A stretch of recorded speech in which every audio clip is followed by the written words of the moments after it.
Pagi,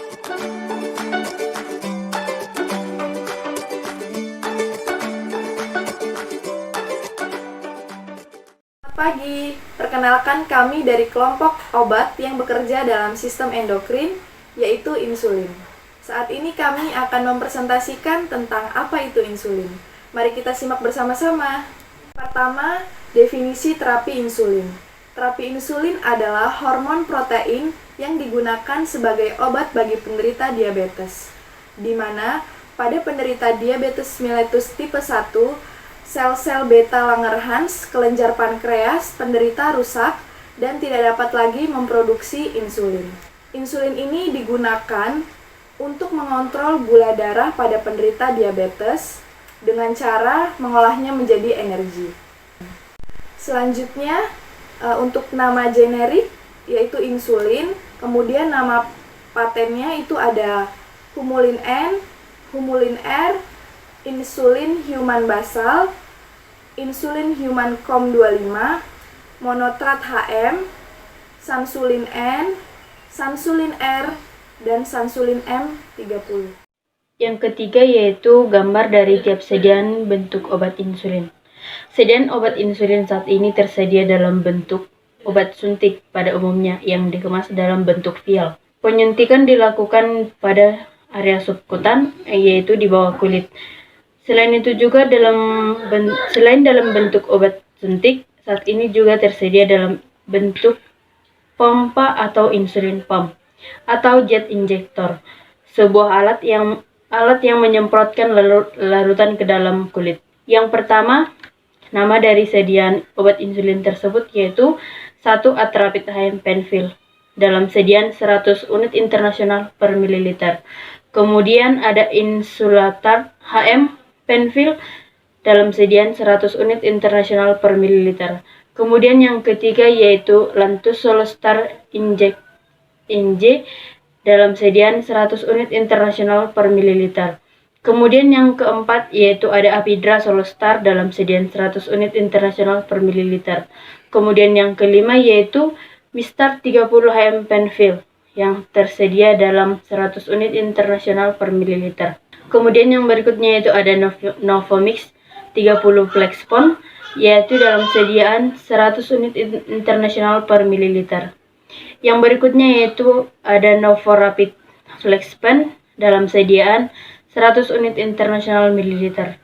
Kemudian yang terakhir yaitu ada Novorapid Sol yang dalam sediaan 100 unit internasional per mililiter. Yang berikutnya yaitu golongan dan klasifikasi obat insulin. Golongan yang pertama yaitu insulin reguler atau short acting yang terdiri dari heparin R, Novalin R, dan Velosulin. Kemudian golongan kedua yaitu insulin kerja cepat yang terdiri dari Glulisin, Humalog atau insulin Lispro, dan juga Aspart. Golongan ketiga yaitu insulin kerja panjang yang terdiri dari Detemir atau Levemir, kemudian Glargine atau Lantus, dan D3-glutamate atau Tresiba. Yang berikutnya yaitu klasifikasi dari obat insulin.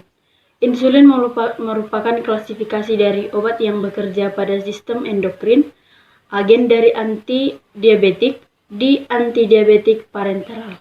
Kemudian selanjutnya, indikasi dalam pemberian terapi insulin, itu yang pertama ada diabetes mellitus tipe 1. Ini kita berikan kepada DM tipe 1 karena penderita tidak dapat menghasilkan insulin dalam jumlah yang cukup atau bahkan tidak dapat memproduksi sama sekali. Kemudian yang kedua itu ada ketoasidosis diabetes, di mana insulin membantu glukosa yang ada untuk masuk ke dalam sel yang kemudian selanjutnya diolah menjadi energi. Kemudian yang ketiga, kendali glukosa yang buruk. Keempat itu ada diabetes mellitus gestasional. Ini di mana kondisi gula darah tinggi yang terjadi pada ibu hamil. Selanjutnya, kontraindikasi dalam pemberian terapi insulin, itu yang pertama ada hipersensitivitas, itu di mana kondisi sistem kekebalan tubuh bereaksi terhadap insulin tersebut. Kemudian yang kedua ada hipoglikemia. Hipoglikemia ini adalah gula darah rendah. Efek samping dalam pemberian insulin yang pertama yang sangat umum terjadi yaitu hipoglikemia. Kemudian yang kedua yang umum terjadi yaitu hipertrofi pada tempat injeksi. Yang ketiga yang tidak umum terjadi yaitu penyebaran lemak yang tidak merata di tubuh yang disebut dengan lipodystrofi. Kemudian yang keempat jarang terjadi yaitu resistensi insulin dan reaksi lokal pada tempat injeksi seperti kulit memerah, bengkak, dan gatal. Serta efek samping yang sangat jarang terjadi adalah reaksi shock anafilaksis. Farmakodinamik dari insulin. Insulin dapat menurunkan kadar glukosa darah dengan cara menstimulasi ambilan atau uptake glukosa darah di perifer dan menghambat produksi glukosa oleh hepar. Selain daripada itu, insulin juga menghambat proses lipolisis dan proteolisis serta meningkatkan sintesis protein. Target insulin adalah pada jaringan otot skeletal, hepar, dan jaringan adiposa. Insulin memiliki efek dose dependent, yaitu semakin besar dosis akan menyebabkan keterlambatan untuk mencapai kadar puncak dan meningkatkan lama kerjanya. Farmakokinetik adalah bagaimana tubuh bereaksi terhadap obat. Pada insulin, obat-obatan jenis insulin mempunyai tindakan-tindakan sendiri di dalam tubuh, di antaranya yang pertama, rapid acting atau insulin dengan kerja cepat. Insulin dengan jenis ini hanya membutuhkan waktu 15-30 menit setelah penggunaan untuk menurunkan kadar gula darah pasien. Puncak kerjanya sekitar 1-3 jam. Namun, insulin jenis ini hanya mempunyai durasi kerja sekitar 3-5 jam saja. Jadi biasanya digunakan lebih dari sekali dalam sehari. Kemudian yang kedua, insulin dengan short acting, yaitu insulin kerja pendek. Yaitu insulin dengan onset kerja 30 menit dan puncak kerjanya yaitu 2-5 jam setelah diinjeksi. Durasi kerjanya sedikit lebih lama dari rapid acting insulin yaitu hingga 7 jam. Yang ketiga, insulin kerja menengah atau intermediate acting. Insulin ini memerlukan waktu 1-4 jam setelah diinjeksi. Puncak kerjanya yaitu 4-12 jam untuk dapat menurunkan kadar gula darah dan dapat bertahan di dalam tubuh selama 12-24 jam. Kemudian yang keempat, long acting insulin atau insulin dengan kerja panjang. Insulin jenis ini bertahan paling lama di dalam tubuh dan durasi kerjanya bisa sampai lebih dari 24 jam. Karena insulin ini cukup digunakan satu kali di dalam satu hari. Namun, insulin jenis ini memerlukan waktu beberapa jam untuk menurunkan kadar gula darah.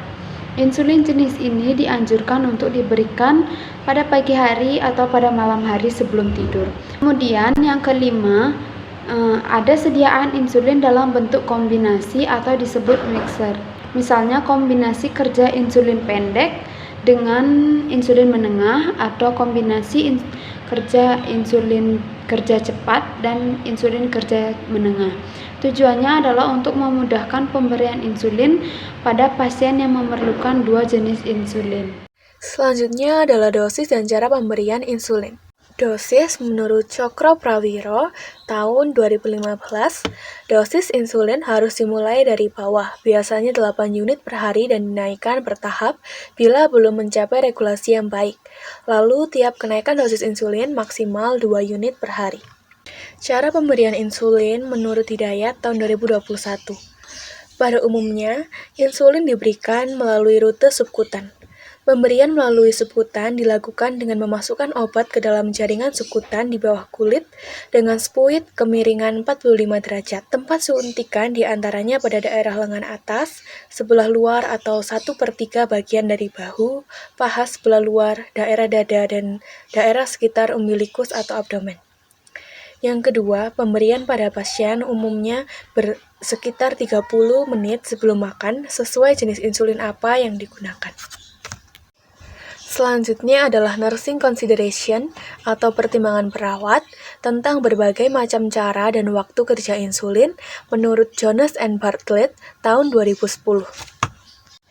Yang pertama adalah rapid acting insulin dengan onset 15 menit, peak 30-90 menit, dan durasi dalam 6 jam. Insulin ini dapat didapatkan melalui manusia. Hal-hal yang perlu diperhatikan yang pertama adalah jika diperlukan dapat mencampurkan Humalog atau Novolog dengan insulin jenis lain, tetapi Abrida hanya dengan insulin NPH. Berikan sesegera setelah pencampuran. Selanjutnya, setelah mencampur insulin kerja cepat dan kerja lambat, selalu tarik insulin kerja cepat ke dalam spuit terlebih dahulu untuk menghindari kesalahan dosis.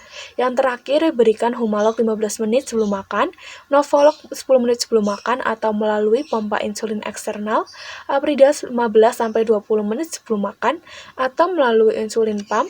Jika menggunakan pump, Novolog dan Abrida tidak boleh dicampurkan atau diencerkan dengan insulin jenis lain, dan pemberian insulin ini melalui rute pemberian subkutan. Poin berikutnya yaitu indeks keamanan kehamilan.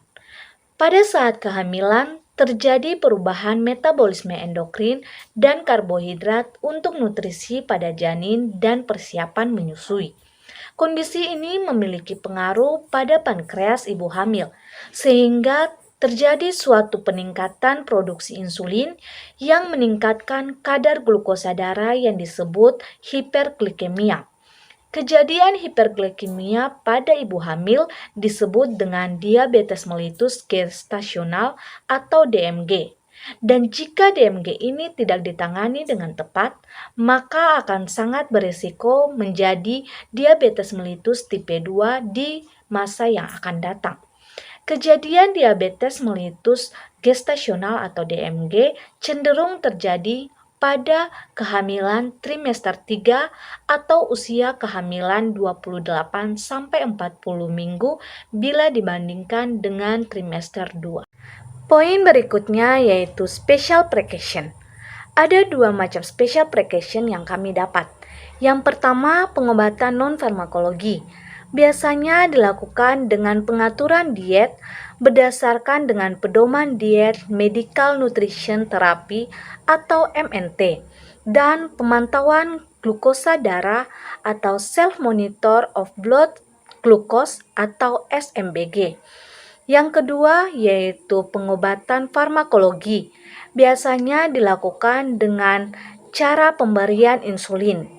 Insulin yang diberikan adalah insulin kerja pendek seperti Humulin R, kemudian insulin kerja sedang seperti Isopane, atau insulin kerja cepat seperti Aspart dan Lispro. Demikian hasil presentasi kelompok kami, semoga bermanfaat.